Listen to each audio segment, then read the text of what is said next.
রামায়ণে শ্রীরামের বনবাসের পিছনে এক গুপ্ত কাহিনী আছে, হয়তো সেটা অনেকেরই অজানা। আজ আমার ভিডিওতে আমি সেই গুপ্ত কাহিনীটি এখানে বলবো, কিন্তু তার আগে আমার এই পুরো ভিডিওটা তোমাদের দেখতে হবে, তা না হলে তোমরা কিছুই বুঝতে পারবে না। আর যদি ভালো লাগে তাহলে লাইক, শেয়ার আর সাবস্ক্রাইব করে আমার পাশে থেকো।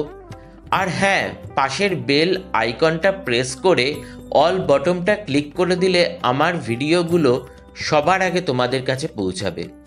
সঙ্গে আরেকটা কথাও বলে রাখি, আমার এই ভিডিওর একদম শেষে শ্রীরামের দ্বারা রচিত একটি শিব মন্ত্র আমি বলবো, যা মহামৃত্যুঞ্জয় মন্ত্রের সমান।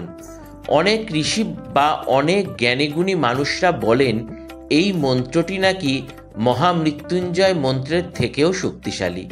তাই আমার ভিডিওটা স্কিপ না করে পুরোটা দেখতে হবে। তো যেটা আমি বলছিলাম, একবার ছোট্ট রাম এসে পিছন দিক থেকে কইকেয়ীর চোখ হাত দিয়ে বন্ধ করে বললেন, বলো তো মা, আমি কে? মা কইকেয়ী তো রামের শরীরের গন্ধ পর্যন্ত চিনতে পারতেন, কিন্তু মা কইকেয়ী ইচ্ছাকৃতভাবে বললেন, মনে হয় ভরত বা লক্ষণ। রাম হাসতে হাসতে বললেন, মা তুমি হেরে গেছো, এবার তোমাকে আমায় কিছু দিতে হবে। মা কইকেয়ী বললেন, পুত্র তোমার জন্য তো আমি প্রাণ পর্যন্ত দিয়ে দিতে পারি। রাম জিজ্ঞাসা করলেন, মা তুমি কি আমার জন্য অপমান তাচ্ছিল্য সহ্য করতে পারবে? মা কইকেয়ী বললেন, রাম তুমি এমন কেন বলছো? রাম উত্তরে বললেন, হ্যাঁ মা, সময় এলে আমি তোমার কাছ থেকে এমন কিছু চাইব যাতে তোমার মাথার সিঁদুর চলে যাবে। হতে পারে ভরত কখনো তোমায় মা বলে আর ডাকবে না, পুরো পৃথিবী তোমায় হেনস্থা করবে, অপমান করবে। এমনও হতে পারে যে ভবিষ্যতে কেউ আর তার মেয়ের নাম কইকেয়ী রাখবে না। বলো মা, তুমি পারবে আমায় আমার চাওয়া উপহার দিতে? কইকেয়ীর চোখ জলে ভরে যায়। তিনি বললেন, ঠিক আছে, আমি তোমায় কথা দিলাম, সময় এলে আমি তোমায় তোমার পছন্দ মতো উপহার দেব।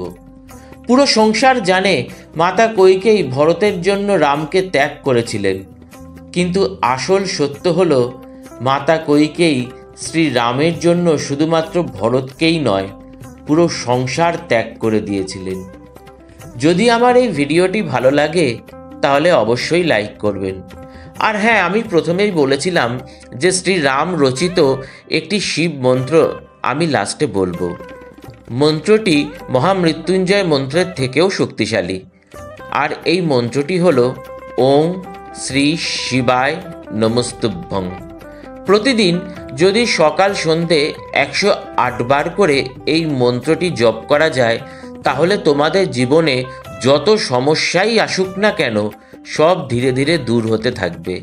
আমি ডেসক্রিপশন বক্সে এই মন্ত্রটা লিখেও দেব। আর আমার ভিডিওটা ভালো লাগলে পাশে থেকো। প্রণাম।